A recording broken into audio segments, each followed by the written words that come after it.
আসসালামু আলাইকুম, কেমন আছেন সবাই? আসলে আপনাদের সাথে একটা কষ্টের বিষয় শেয়ার করব।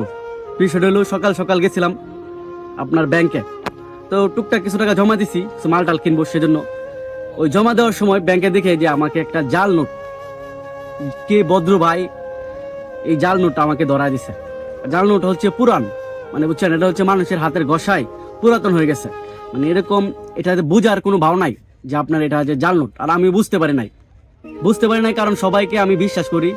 আমি যাদের সাথে চলি, ব্যবসা করি, সবাইকে আমি বিশ্বাস করি যে কেউ যে আমার ক্ষতি করবো এরকম চিন্তা ভাবনা আমার মনের ভিতর নাই। এই জন্য সবাইকে অন্ধবিশ্বাস করে টাকা পয়সা এতভাবে চেক করি নাই, যার ফলে আজকে 1,000 টাকা ধরা গেলাম।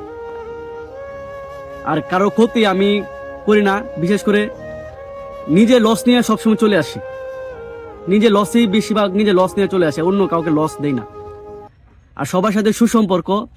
কে জানে 1,000 টাকা দিছে ভাই, আর যাই যেই দেখ, আপনারা যারা ব্যবসা করেন একটু চেক করে নেবেন, আমার মতো ধরা খাবেন না। আমিও আর আগে আরো 2টা 500 টাকা নোট ধরা খাইছি। আমি আর অন্য কাউকে দেওয়ার প্ল্যান করি নাই, কারণ আমি একজনকে ইচ্ছা করে কোনো কাজে ঠগাই নাই। আর ইচ্ছা করে আমি ঠকাতে পারি না, নিজে ঠকে যাই কিন্তু কাউকে ইচ্ছা করে ঠগাই না। এটা হলো আমি আমার নীতি থেকে বলতেছি।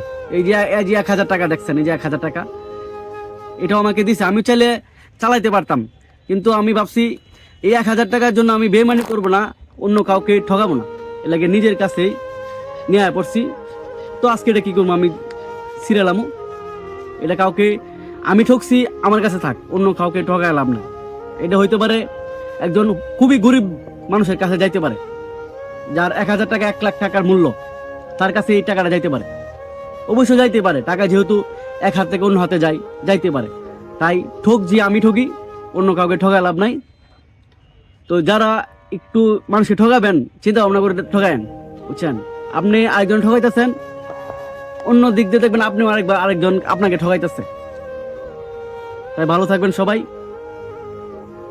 তো নোটটা আমি ছিঁড়েলামও।